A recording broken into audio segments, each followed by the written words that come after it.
Good evening, everyone. Excuse me, I'm fighting a cold.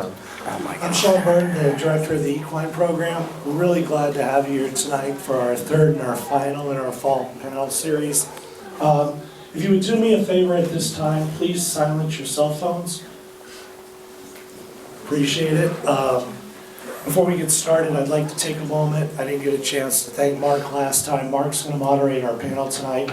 But I want to thank Mark and Horse Racing Nation for sponsoring these events with us. Sorry. Leave it to one of our faculty members. But I want to thank Mark and HRN for their support throughout this. We're streaming this event live tonight. And if you miss anything or somebody says something and you want to go back and hold it against them later, Mark will have the replay up online as well. So I'm going to introduce Mark, and then I'm going to turn the panel over to him so you don't have to listen to my creaky voice. Mark's the co-founder and CEO of Horse Racing Nation and also Derby Wars.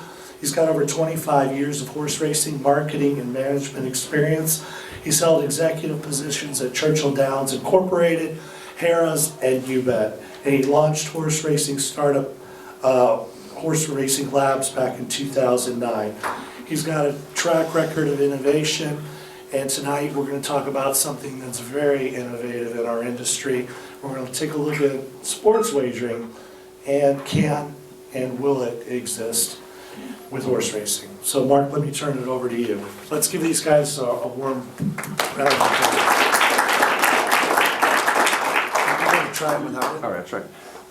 Yeah, thanks, Sean. That was a really nice intro, and for all of us with Horse Racing Nation, we're thrilled to be part of the University of Louisville Speaker Series. This is the first one, and it's been excellent, so we hope it's the first of many, many more. We're thrilled to be here, and so we've got a great panel tonight, and what I thought I'd do is kick it off to each of them and give them a little introduction, and they can talk about the state of their state, so to speak, and also how racing fits in with this newfound sports wagering that's growing in all these states. And I think the one question that's on my mind when we talk about racing and we talk about is sports wagering good for racing as it comes into a new state, I think that really means, I kind of break it down to about three different things. One, is it good for the facilities, the operators? Certainly in horse racing as an industry, having a strong, Ellis Park, Turfway Park, Hawthorne Racecourse, those are important to the industry of horse racing, and so for the operators to do well, that's important. Monmouth, of course, you're already doing very well. Also, the purses is a secondary benefit as well, and then a third benefit, I think, or benefit/detriment, is how does the impact of sports wagering impact horse racing and betting and handle and the fans being pulled in one direction or another. So I think that's something that we'd like to talk about a little bit tonight. So first I want to kick it off with the veteran of sports wagering, Bill Knauf, as Monmouth Park started back in June of last year, so not quite a year and a half into sports wagering, but it makes you the veteran of the sports wagering industry as far as racing.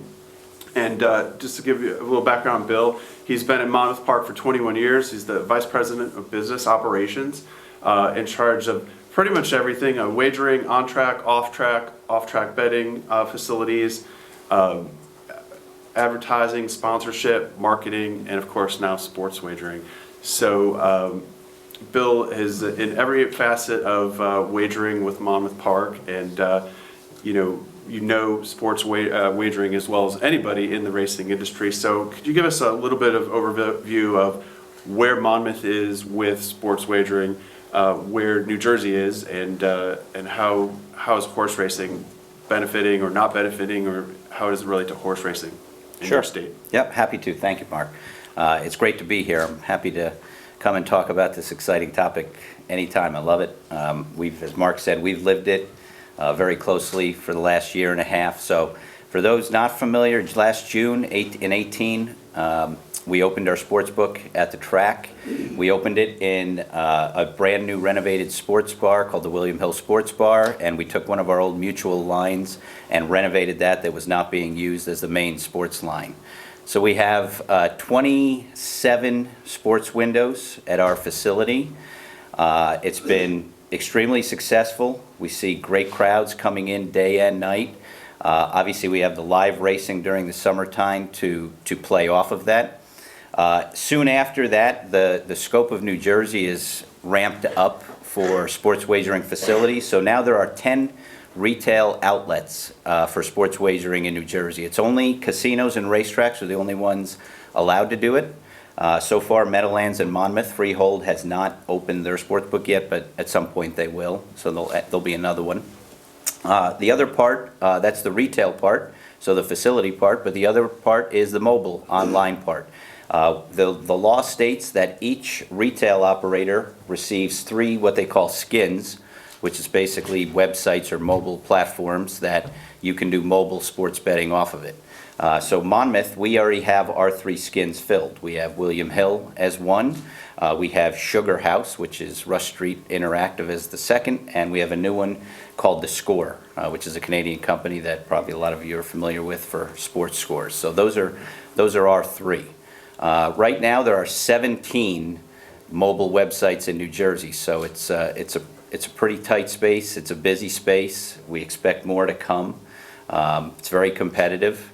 But as you may have read in the headlines, New Jersey is doing some pretty serious sports wagering.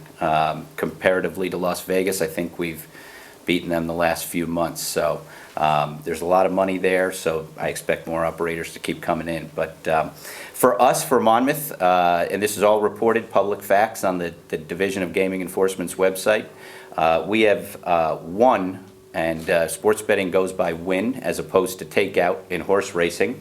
The win is how much we literally win from the bettors, or its another name is the hold. We have the hold was $5 million since January 1 for us on retail, and $12 million on our mobile. Obviously, you still have to pay an exorbitant amount of expenses that come with it, but we're very happy with the amount of money that's been added to not only our purses but our operations at the racetrack. We've added to our facility. We've put up a 75-foot video wall for the fans to enjoy and watch. We want them coming into our facility. We are constantly trying to cross over racing and sports. We're a racetrack. We're always going to be a racetrack. We're actually run by a horsemen's group. For those who are not familiar with Monmouth, the New Jersey Thoroughbred Horsemen's Association runs our facility. So we're always going to be a racetrack. Sports is a component that we want to take and enhance and cross over to both bettors, sports bettors, teaching them horse racing and vice versa. Some of the ways that we've already done that in our facility is we always have horse racing up in the sports book. So while the Notre Dame-Ohio State game may have the center stage, right next to it will be Belmont Park or Gulfstream or Santa Anita or Churchill, whomever one of the big tracks that's running. There's a lot of downtime in games. We feel that, and we feel and have seen bettors go up to those windows when there's breaks. So our handle, since we did not, our simulcast handle, since we opened sports betting, jumped 16 to 20% in our building on racing since we've had sports. So we know that it's effective. It can go up. Some of the other ways that we have tried to incorporate horse and sports is through unique wagers.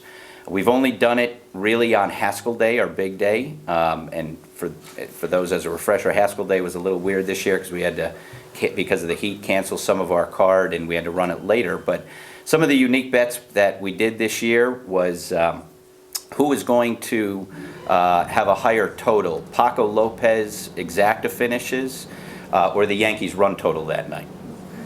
Pretty fun bet. Unfortunately, we had to take the bet off because we canceled 6 races, but Paco, I think he still finished in quite a few exactas, but the Yankees had 11 runs that night, that's going to be a tough one to beat. We had Joe Bravo, over or under wins for the day, plus 1.5. So, and probably the most unique one we had was the saddle towel over under. So we had 65.5. If you added all the winners on our typical 14 race card on the saddle towels, is it going to be over or under 65.5? So if you're a numbers person, you can have fun with that. But these are just some of the innovative ways that we're trying to get bettors engaged in racing. and sports, and all those bets are only offered through the sports book, so it's completely separate of pari-mutuel. We have not seen any type of dip in our pari-mutuel handle. We have increased in our live racing season this year, even though there's a lot of factors that go into a live season, so we'd like to see that. We don't see a cannibalization occurring.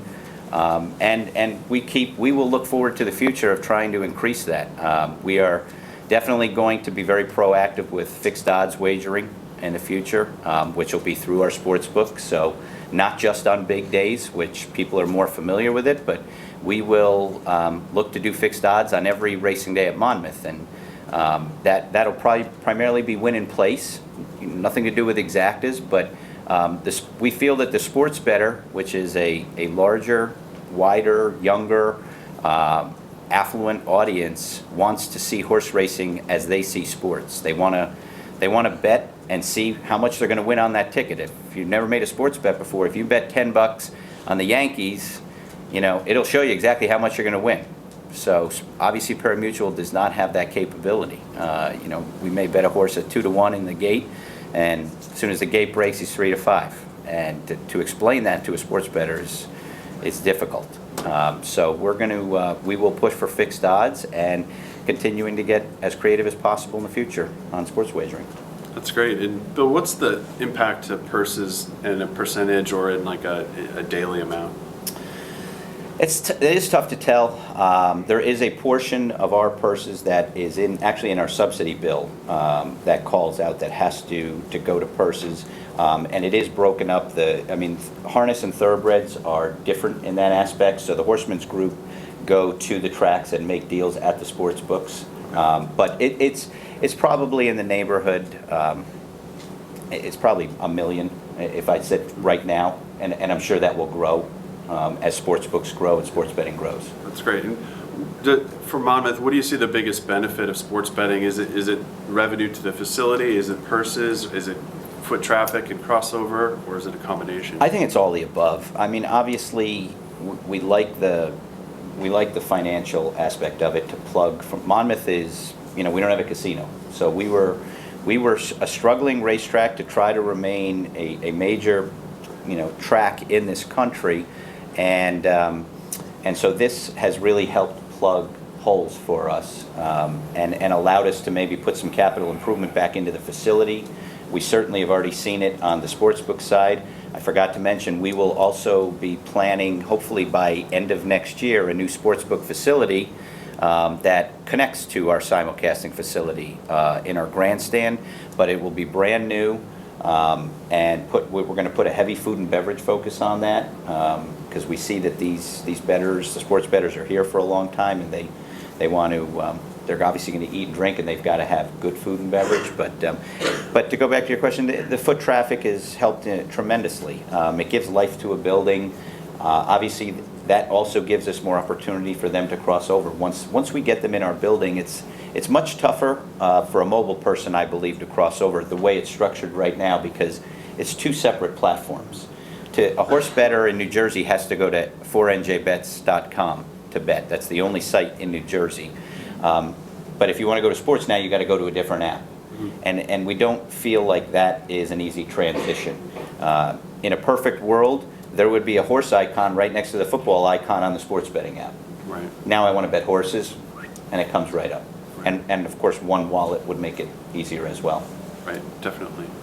Well, that's interesting, and New Jersey's definitely got some interesting wrinkles and rules in the way things have been going there, both in racing and casino and now sports. So next, let's go to Illinois, and we're lucky to have with us John Walsh, who is the Assistant General Manager of Hawthorne Racecourse, and John has been at Hawthorne, I think, forever, but he says it was 2002 when he started there, and John's over all pari-mutuel and sports and pretty much everything that's coming through the wagering component. And Illinois is sort of the new kid on the block, having passed sports this summer. So, John, why don't you give us an update where things are at and what's Hawthorne's plans going forward? Thanks, Mark. Hawthorne is kind of like Monmouth. We have been struggling to keep the stature that we've always had with, no gaming, no sports betting. So, luckily, somehow, our Governor Pritzker got to push through a casino and sports betting for us. So from our point of view, the sports betting was something we thought for sure was going to happen, and then the casino was icing on the cake. So what we anticipate for us with horse racing is we'll switch our days that we're racing. Right now, we never race on Sundays because there's football.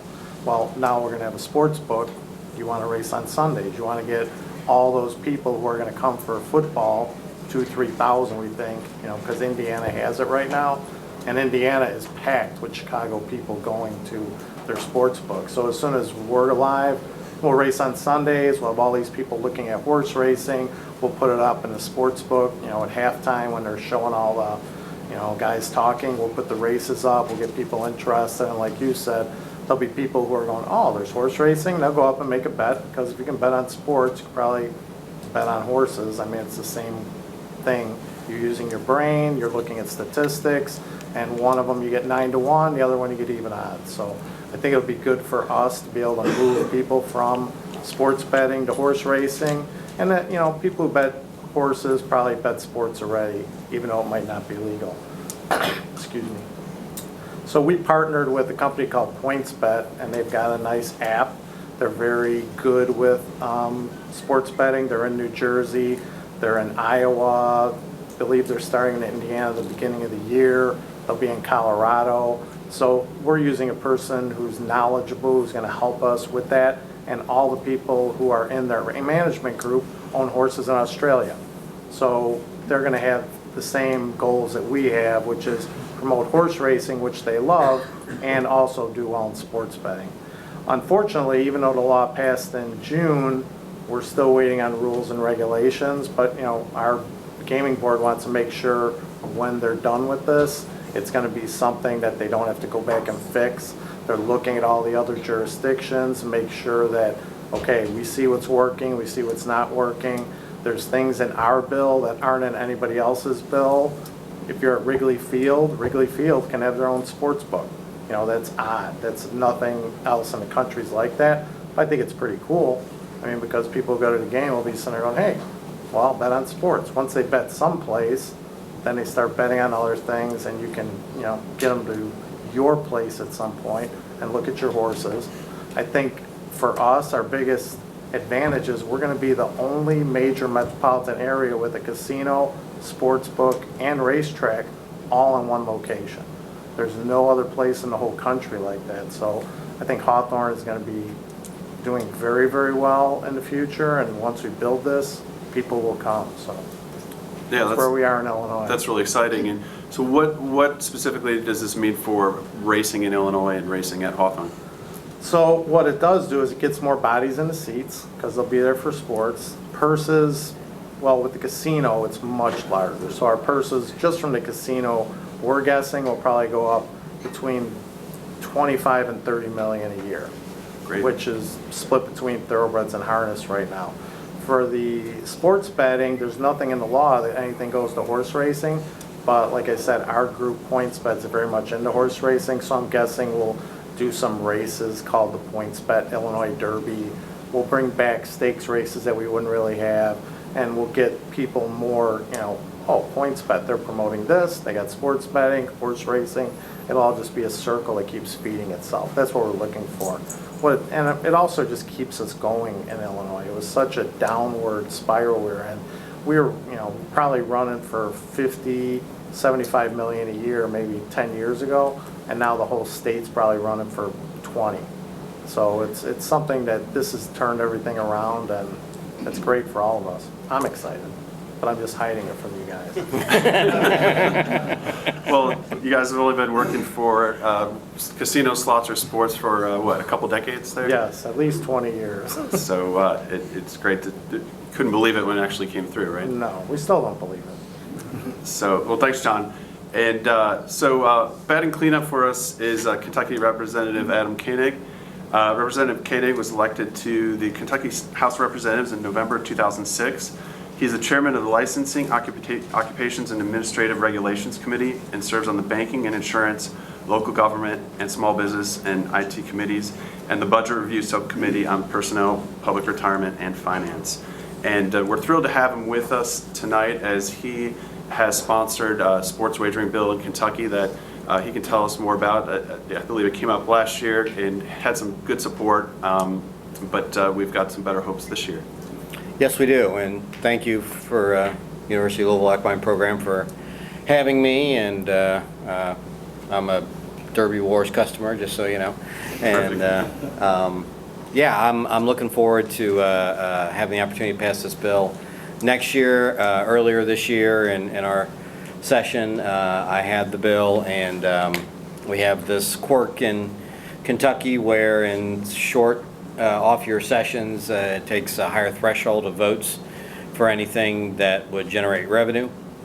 And so this year, with your basic majority plus one, we are confident that we should be able to have the votes going forward. And a lot of the bill that I drafted is based upon what New Jersey did. I mean, they're the gold standard as far as I'm concerned. If you just hear about the revenue, you can see it.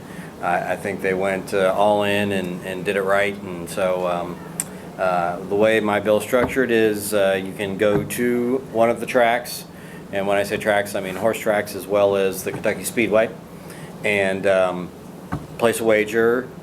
Also, you can go to one of those tracks, download their app, use it anywhere in the state.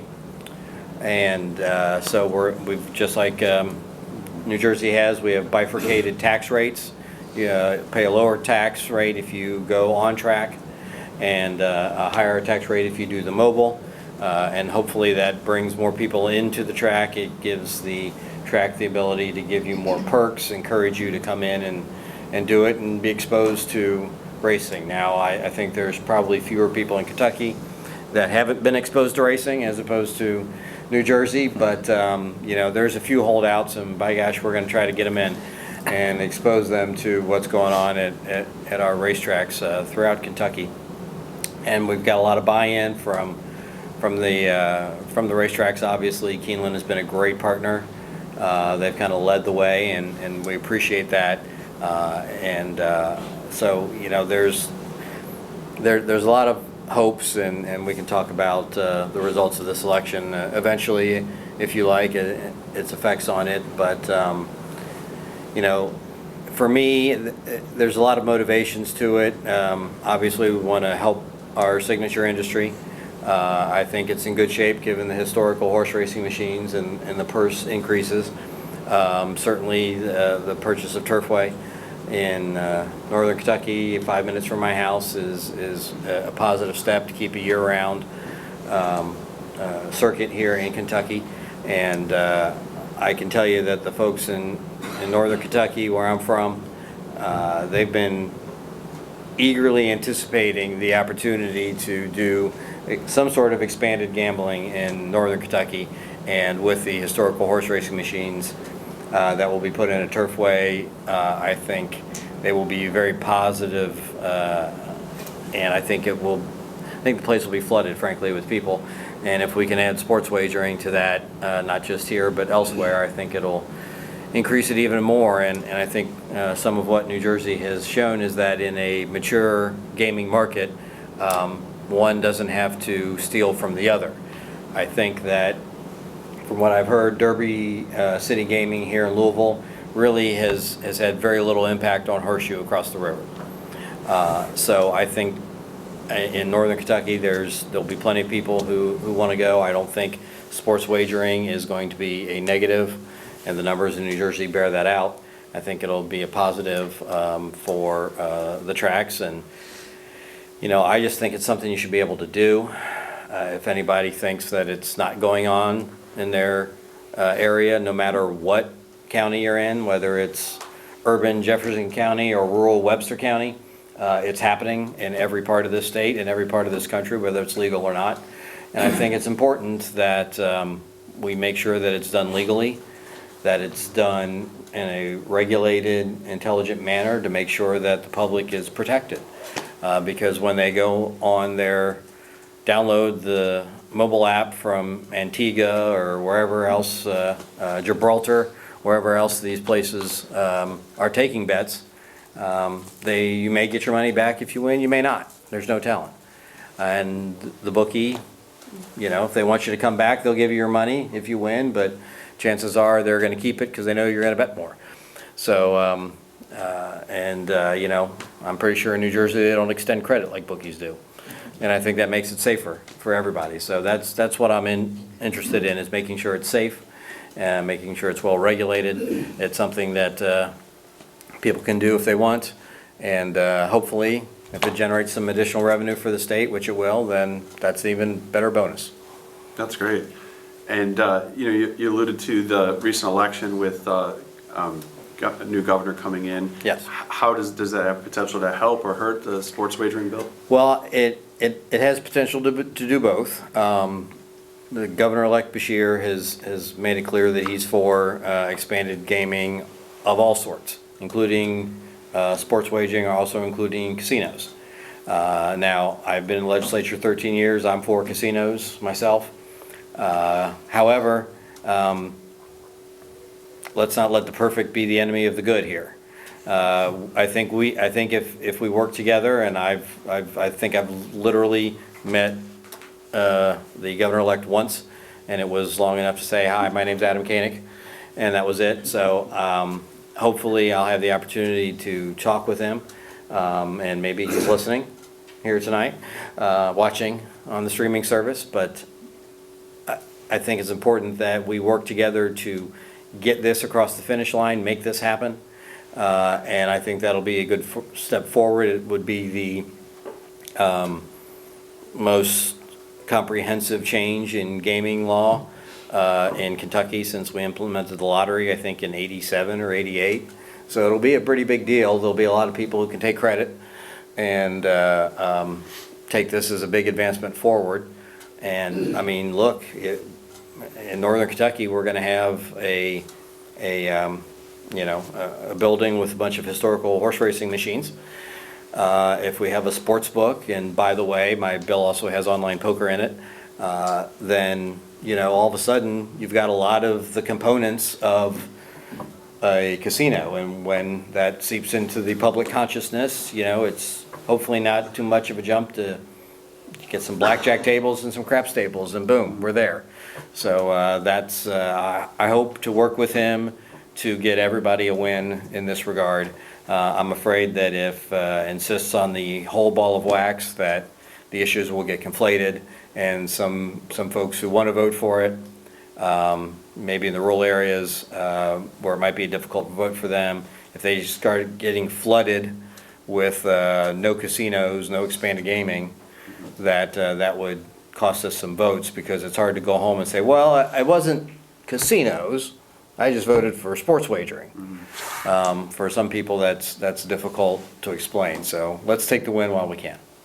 That's interesting, and it makes sense. And in politics, you guys have worked hard to get within sight of the finish line last year, so wanted to keep that as the target.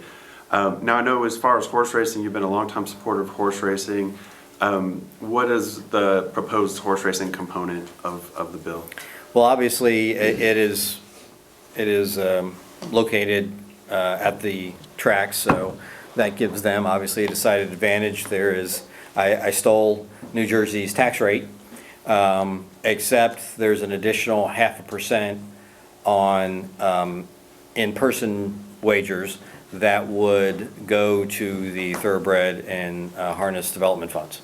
So that would augment purses, but I think it would pale in comparison to obviously the changes we've seen over the last few years with the historical horse racing machines. But, you know, obviously I think we will have more success in driving up handle from bringing people in rather than that additional tax rate. Yeah, that's great. And obviously Kentucky racing's seen a lot of things going in the right direction in the last few years. It'd be great to add one more thing in that direction. So, well, okay, so talking about some, more global issues, and Bill kind of started to hit on with fixed odds. You see that as an important innovation to sort of bring it to racing that the sports bettors are frankly used to. Now, are you talking about just on track, or would you, through your online partners, offer that online as well? So we would love to offer it online as well.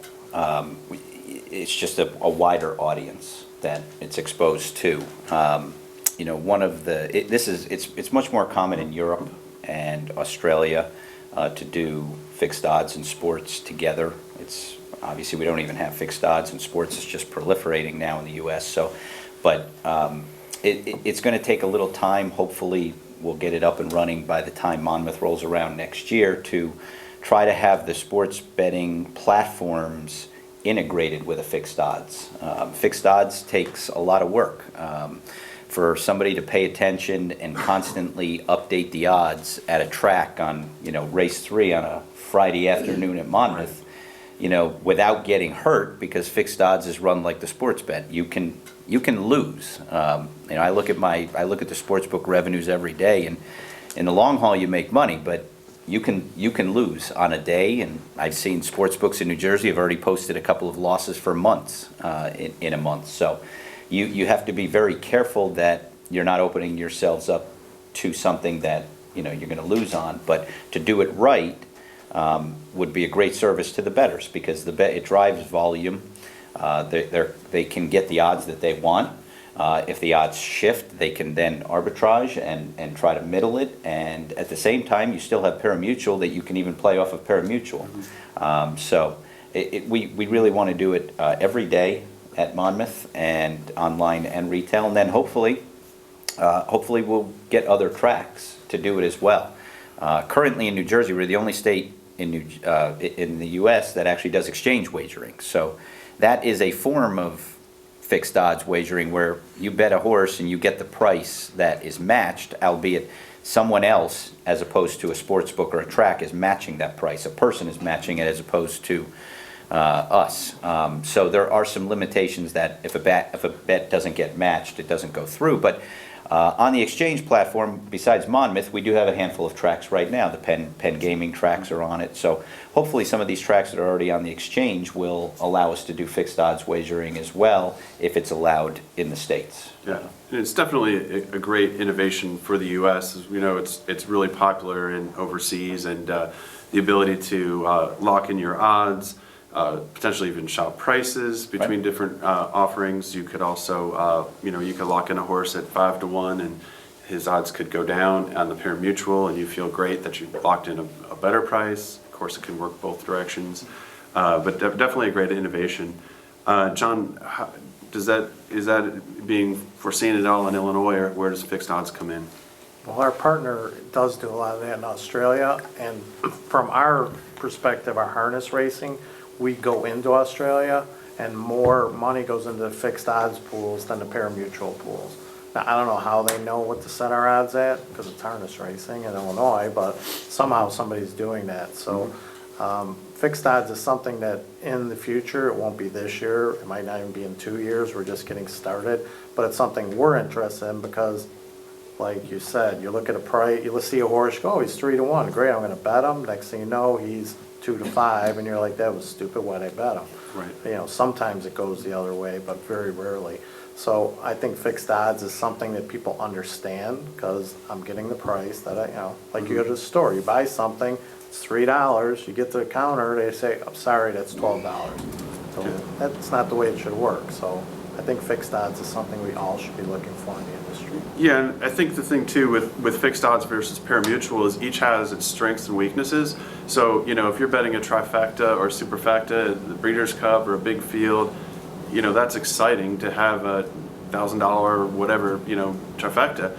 You're not going to get that in fixed odds, or it's not really a great way as an operator to offer that. But to lock in on your horse at 4 to 1 or whatever that price is great in fixed odds, and pari-mutuel can't really do that for you.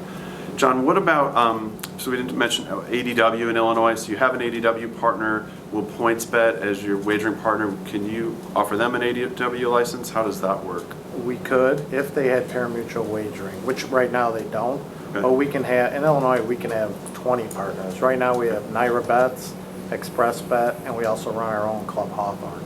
So we have 3, and we could have as many as we want, but it's just, is there enough volume to have all that? But it's something I've talked to them about, but right now they don't have a pari-mutuel model. It's all fixed odds. But Hawthorne would be allowed to offer fixed odds on horse racing online through potential partners or? Not in Illinois, no. Okay. It'd have to be like we do in Australia, where we're just selling our signal and they do it themselves. Okay. And in Kentucky, Representative Koenig, is fixed odds a part of the bill, or where is that? It was not a part of the bill this year. We had Patrick Cummings from the Thoroughbred Idea Foundation come in, talk over the interim to my committee about fixed odds wagering. He makes a good case. It was the idea of Senator Damon Thayer, who I think everybody here probably knows in the horse racing industry. And it's something I would like to see done as someone who is one of those people that bets a horse at 7-1 and then they leave the gate at 7-2 and it drives you nuts. But I'm not sure it's an idea that's ready to hatch yet. There's a lot on the back side of where the money goes and who it goes to that I'm not that knowledgeable on yet, and that's going to be a heavy lift. It's, will it mess with the parimutuel nature, and does that bring up issues with constitutionality in Kentucky, and do we want to, so there's just a lot of moving components, and, it may be a great idea for the future. I don't know that we're going to be able to get it done, but I'm sure Senator Thayer, if he's watching, will let me know if he thinks I'm right or not shortly as I get out of here. So Maybe we can get New Jersey to pilot it first, right? And then, exactly. I like Let it. us try. Yeah, that sounds great. What about takeout? I wanted to ask each of you about takeout. In horse racing, we're dealing with, in parimutuel, win takeout might be 16, 18%, sometimes a little more. Blended takeout with the exotic wagers can run into 22, 23%. Yet if you're just betting a sports game straight up, you're dealing with takeout less than 10%. Bill, you have the most experience in terms of you were talking about the state's net win and Monmouth's net win, so that gives a net takeout. But to the average player just betting on a sports game, what is the takeout, and how does that relate to horse racing? Yeah, it's definitely lower. It does vary. The one thing I've learned is there's really a lot more bets out there than most people ever realize that are on sports bets.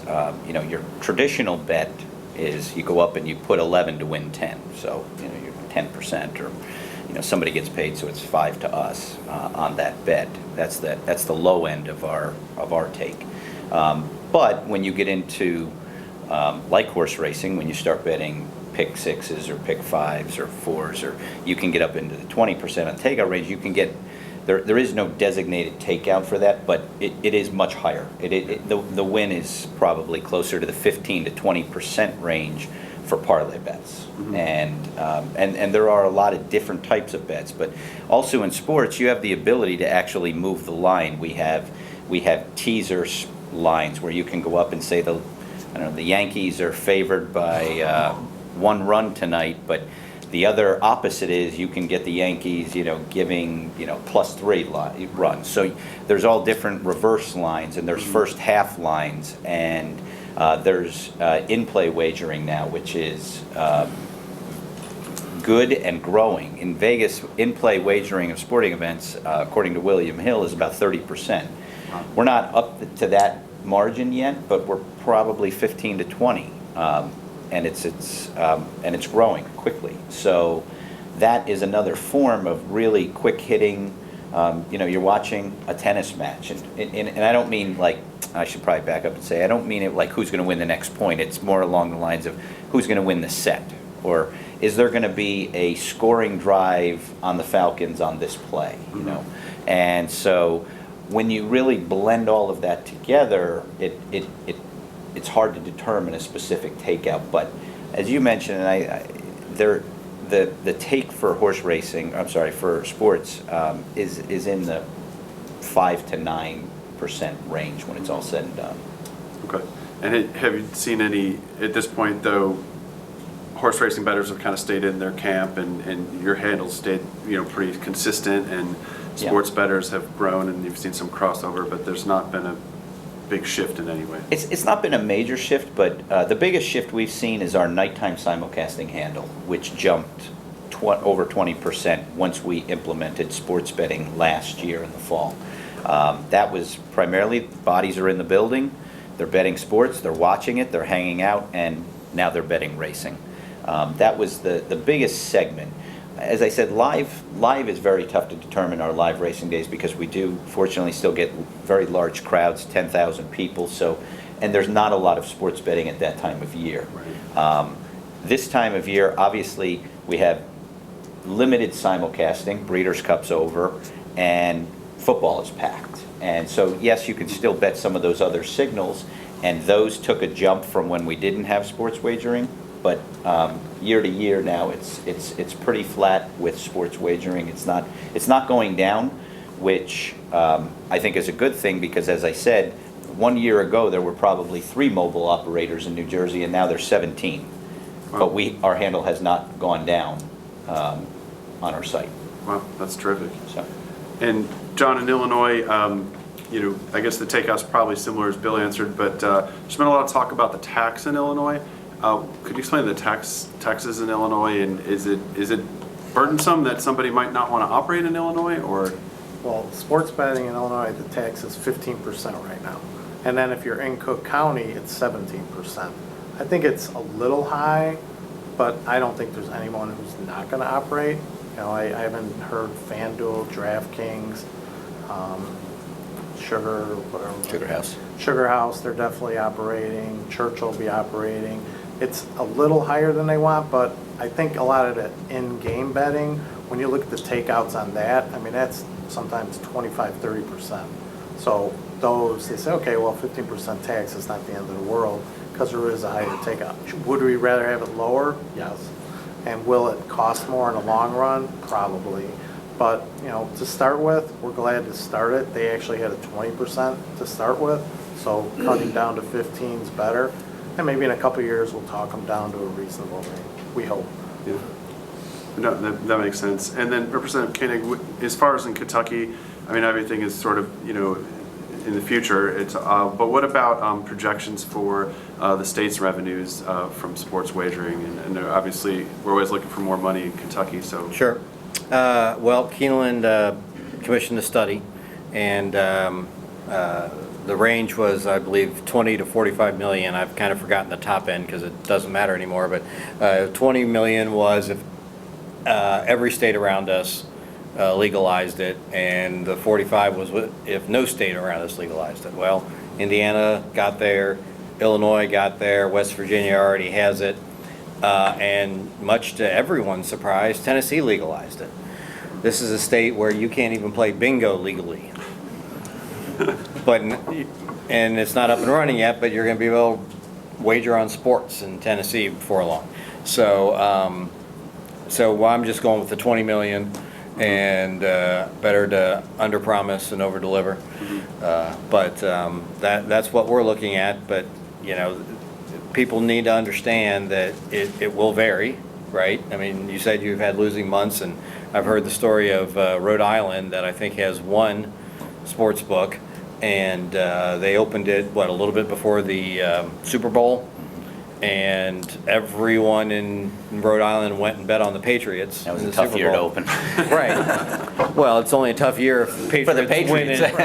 if they win and cover. If Yeah. the Patriots lose, then all of a sudden Rhode Island is the poster child of, look how much money you can make.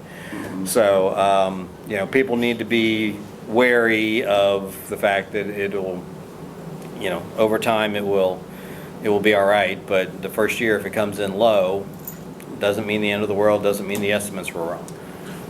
yeah, no, that's interesting, but definitely every bit helps coming into the state's coffers when it's needed. You mentioned the competitive landscape. Indiana in October took in over 90 million in sports wagers. Nationally, Colorado just passed sports wagering last week through a referendum, counting tribal and other sports wagering. According to the Legal Sports Report, that's the 19th state to pass sports wagering. So does it help a little bit in terms of getting the bill passed in Kentucky, as there's so much sports being passed around us and nationally? I would like to think so, but we have, what, 40-some states that have casinos? So that argument didn't work over the last decade in Frankfurt. So, but I like to think so, and you know, even the most ardent opponent in the House, I've talked to a couple of them, and you know, they don't like it. This isn't going to change their vote. But I ask them, look, how many calls would it take for you to find a bookie? And they, well, I would never do that. Okay, that doesn't answer my question. How many calls would it take you to find a bookie? And both of them thought about it, and they said, 2. You know, they know what's going on. And now that it's surrounding us, you know, it is, and, you know, one thing in the bill that, you know, some, first chunk of money goes to regulation, the second chunk, a little bit goes to addiction prevention. The rest of it goes to our retirement hole, which is, depending on who you listen to, between $40 and $60 billion. So we're not going to fill that hole with sports wagering, but you know, it's a little dirt we can throw into that hole to start filling it up. So that is appealing to a lot of people, and you know, especially the folks. I'm a Republican, and we're working with the Democrats as much as I can. And I want to give a shout out to Representative Al Gentry, who's a Louisville state representative, and he's my co-sponsor, and he's been a great partner to work with. And you know, that's, you know, like I said earlier, I'm interested in making it legal and allowing people to do it in a way that's safe and regulated. A lot of other folks are interested in the revenue, and that's okay too, as long as they're on my side. There you go. Well, great. We just got a few minutes left, so Sean, we want to open it up to questions from the audience. Sure. I've got the microphone here. If you've got a question, let's use the mic because we are streaming it and we want to get it recorded. So who has a question for this panel? I know Michelle does. There you go. You know I do? Yeah, I know you do, but we'll get back to you. I'd like to ask, because a lot of people, I think, problem with expanded gaming a lot of times is people that become addicted. Are there anything in your all's bills that have passed, or the bill that you have that's coming up to the Kentucky General Assembly that has any of the tax money going to help people with gambling addictions? I believe I did mention that mine has, I think 5%. I think it is. Don't quote me on that, but to that end, and I think that's you know, a responsible thing for us to do. You know, because people putting your head in the sand if you think it doesn't cause issues, although those people already have issues because we have gaming surrounding many parts of the state, and no revenue to help with that. So. In New Jersey, I don't know the percentage. It absolutely has a percentage that is allocated to it. On the operations side, every piece of signage, this is in the law, every piece of signage that we post up in our facility, that we put out in advertising, put on social media, actually has to have a responsible gaming message. As well as the Division of Gaming Enforcement is extremely active with the self-exclusion list. So there are thousands of people who have self-excluded themselves from gambling at a casino or a racetrack. And I can tell you, now that I'm the point person, I receive an email every day with an updated list. And we've got, for folks that's mobile and retail, and for the folks who would attend on a retail have excluded themselves, we get photos of them. And our surveillance department actually had to be trained to identify folks, because if they exclude themselves, we don't want them in the casino. We don't want them going down that path again. And I can tell you, we found people who did. So everybody wants the same message going out there with that. And that's the same thing for Illinois. We have self-exclusion, and there's some percentage of everything that goes through with this new law that goes into helping people with problems. So yeah, we have exactly the same thing as New Jersey has. You knew I'd have a question. but it's not a question, it's a comment. For those of you that do know me on the panel, I'm working on some fixed odds initiatives and wanted to bring up a couple points because I hear tossed around in many places in the US this idea of having fixed odds on horse racing, and I'm all for it. That's first thing. But a couple points that need to be discussed anytime we talk about fixed odds in horse racing in America is, as an industry, not as a state, but as an industry, we really need to get the economic structure figured out how fixed odds is going to work in America. And the reason being is, while both the UK and Australia, more wagering on horse racing is on the fixed odds platform than on the pari-mutuel, they're very different. In the UK, for instance, very little money goes back to horse racing, nil. And in Australia, they have something called race fields legislation that requires the bookmaker to pay a certain percentage back to purses. So fixed odds are wildly popular in both places, but looking at the economic structure of horse racing is the most important side. When you start talking about how are we going to do this in America, you're talking about Kentucky, I'm looking at other states. We have something, as you all are aware of, the Interstate Horse Racing Act, which allowed us to do simulcasting. That protects all betting on horse racing, where it requires that anyone taking a wager on a horse race interstate needs to have consent of the host and the horseman of that host racetrack, as well as the guest. Unlike other sports where we've seen integrity fees and it has been voted down in many states, horse racing has a mechanism in the United States to make sure that horse racing is protected with some kind of negotiated fee, whatever's negotiated between the parties. And I think just looking at how that's going to work, does that mean we look at this from a sports betting standpoint? I mean, innately, horse racing is a sport. Do we really need to add that to the legislation? Or do we look at it from a racing commission status? Because not every state is going to have sports wagering in a racetrack. Heaven forbid, there will be states that will not have it, and how do those groups compete? You wouldn't want to have a state where, say, a racetrack gets blanked, and the only people that can do fixed odds on horse racing is a sports book somewhere else. So we need to look at both the sports wagering legislation as well as the racing commission legislation, and maybe looking to change some of the rules so that we could do fixed odds on horse racing from the sports book. We could do it at a racetrack, we could do it at an OTB, we could do it on an APW, and then we start getting into items where horse racing is very unique. We could potentially even take fixed odds across state lines with the Interstate Horse Racing Act, where sports cannot do that with the Wire Act. So I've taken us down a little bit of a rabbit hole, which those that know me know I will do this, but I just felt like as we talk about it, it seems so easy. Well, let's have fixed odds. I think it's great. It's a much more complicated topic, and horse racing needs to get that right here in America for it to be beneficial. So you can comment to it if there wasn't a question. I can comment, but I agree with you 100%, and we're for that model on the Interstate Horse Racing Act. We feel that the track, the commissions, everybody's got to have the same approvals in place.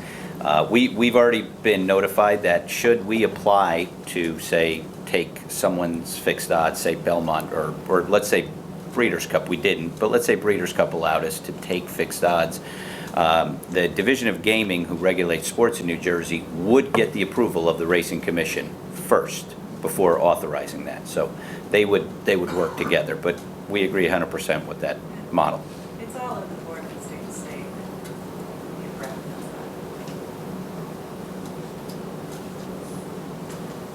Hi, I'm Bill Furco. I'm a commissioner for the Kentucky Horse Park, and Governor-elect Brashear's mother was a previous commissioner for the horse park, and we have steeplechase racing, Rolex, etc. at the horse park. I was thinking that perhaps if we enabled sports wagering on steeplechase racing and on Rolex at the horse park, maybe Governor Brashear might be inclined to support something like that and throw it into the mix. Look, when I tell people I'm going to the track, I usually say, they're running horses in circles in Lexington and I can bet on them, so I'm going to go. I having grown up in a suburb, horses are beautiful animals, but if they're running around and I can't bet on them, it's not of interest to me. And so I would be for that in concept. Again, making fixed odds wagering, on horse racing in general brings up legal issues that I'm not sure I'm ready to tackle quite yet. I only have limited bandwidth being, a part-time legislator, as we say, the part of the time we're not asleep. So, but yes, I like this idea. Other questions from this panel? Do you have any limits on wagers? I think of Mattress Mac and wagers he made on the World Series. And the second part of that is, do you know the average wager made? Should I explain that? What's that, the? Mattress Mac wager. So, for those not familiar, we had Mattress Mac, who is he's a horse owner, and he owns GalleryFurniture.com, and he does a promotion every year where if the Astros win the World Series, then everybody who bought a mattress set 3,000 or up gets it for free. So he offset when the Astros looked like they were the winner.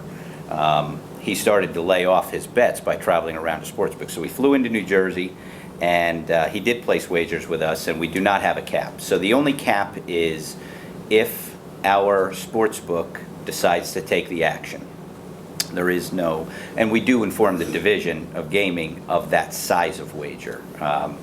It's public knowledge. So he placed about 800,000 with us. He placed another 2 million, I think, with the Meadowlands.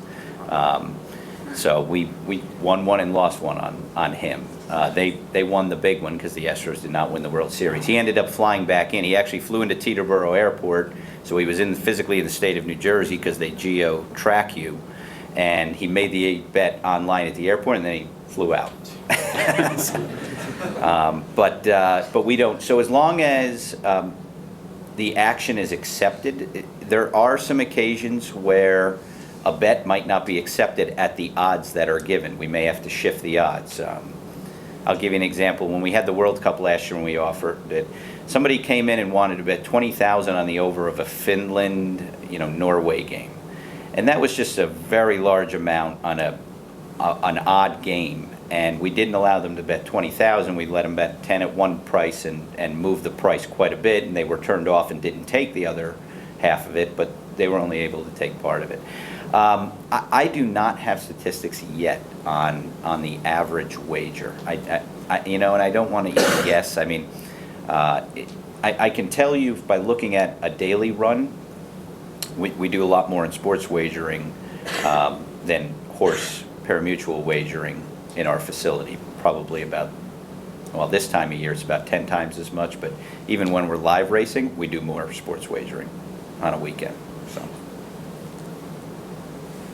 You guys want to comment? Bill, while we're talking about that, just curious, how much, like this time of year, is football of the total wagered for you guys? Dominant.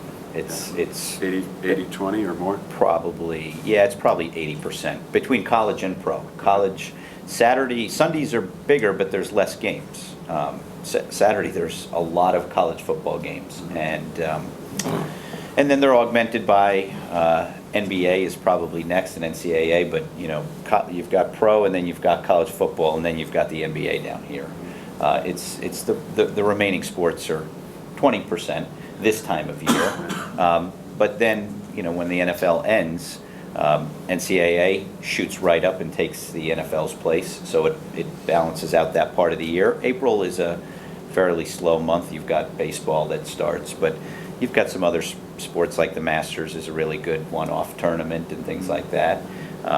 UFC actually has been a really unique one for us.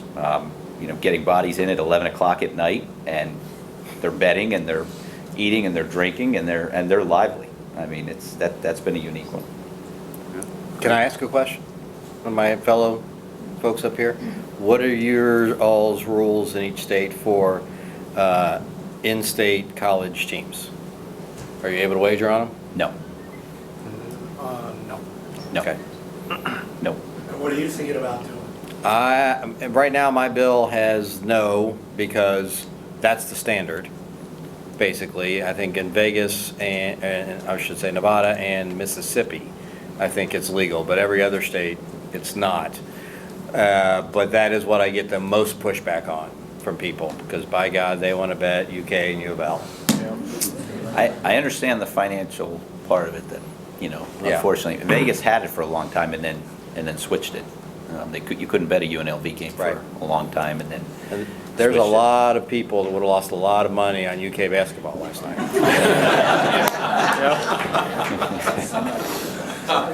John, I have a question for you.